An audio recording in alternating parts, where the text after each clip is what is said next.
এই প্রোগ্রামগুলিতে পাশে মা বোনদেরকে রাখা দরকার ছিল, কিন্তু এনারা সেভাবে ব্যবস্থা করতে পারে নাই, বাজারের মধ্যে ঢুকেছেন। যদি একটু সাইডে হতো সেইভাবে মা বোনদেরকেও রাখা যেত। ভোট কেনা বেশি দিয়েছে গন্ধ থেকে, তাদের বাদ দিয়ে করতেছি, তাহলে এটা কত দুঃখের ব্যাপার না? এই জন্য এর পরবর্তীতে প্রোগ্রাম হবে, মাছ দিয়ে একটা কান্ডার দেওয়া হবে, তার পরবর্তীতে মা বোনেরাও থাকবে, এইভাবে প্রোগ্রাম হবে ইনশাল্লাহ। আমরা তাদেরকে পিছিয়ে রাখতে চাই না। আমরা জামায়াতে ইসলামীর পক্ষ থেকে 9 জন আমরা মহিলা এমপি দিয়েছি, তারা আমাদের পেছনে বসেন। আমরা সামনে বসছি, তারা পেছনের চেয়ারে বসেন। তারাও বক্তব্য দিতে পারেন, তাদেরকে বক্তৃতা দেওয়ার সুযোগ দেওয়া হয়।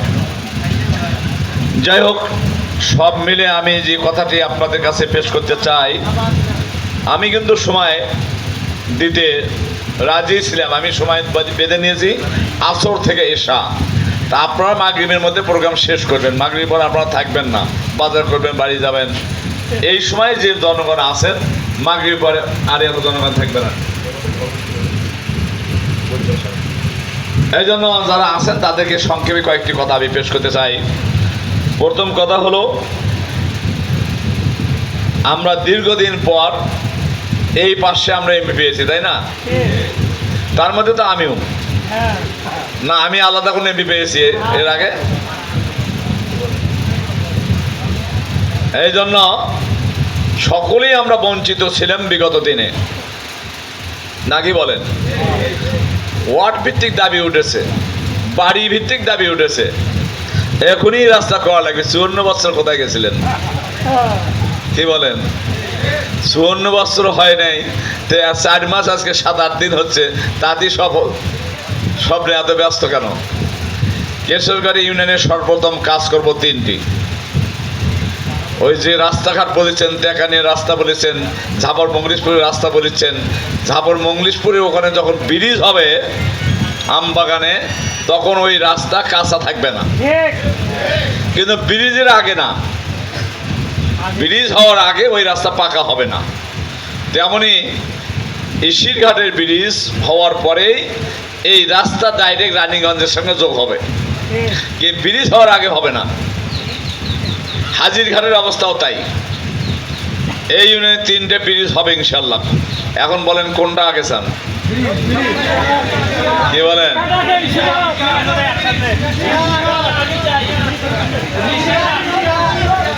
ঋষিঘাটে কথা নাই, 3টা ব্রিজের কাজ, 3টা ব্রিজের কাজে তারা অল্প দিনের মধ্যে মাটি পরীক্ষা করবে, সয়েল টেস্ট করতে আসবেন আগস্ট মাসের মধ্যে। একটি কোম্পানিকে দায়িত্ব দিয়ে দিয়েছেন। সরকারি কাজ, এত বড় কাজ, একটা ব্রিজে কোনো অনেক কোটি টাকার ব্যাপার। ওই যে বাঁশের খুঁটি দিয়ে সাঁকো বানাবেন, চলো দিয়ে বাঁশ কাটিয়ে লাগায়। সরকারি এই কাজগুলির অনেক পরিকল্পনা নিতে অনেক সমস্যা। তবে আমাকে কথা দিয়েছেন 26 সালের মধ্যে কাজ শুরু হবে ইনশাআল্লাহ, এই কথা দিয়েছেন। আমি কয়েকবার এই ব্যাপারে পিডি বলে যে ব্রিজের দায়িত্ব পালন করবে যে ইঞ্জিনিয়ার, তার কাছে, এবং চিফ ইঞ্জিনিয়ার, এই ব্রিজের ইঞ্জিনিয়ারের কাছে আমি কয়েকবার গিয়েছি। সে ফাইল রেডি করতেছেন, ফাইল রেডি করে মন্ত্রণালয়ে দেবে যখন, তখন বলছে ওই সময় আপনাকে যোগাযোগ করতে হবে যাতে তাড়াতাড়ি হয়। আমি এগুলো ফাইলগুলো তৈরি করানো ব্যস্ত আছি, আপনার কাজ হবে ইনশাল্লাহ। এই এক কথায় আমরা ঝাপর মংলিশপুর রাস্তা গেল, টেকানিয়া গেল, নাকি বলেন?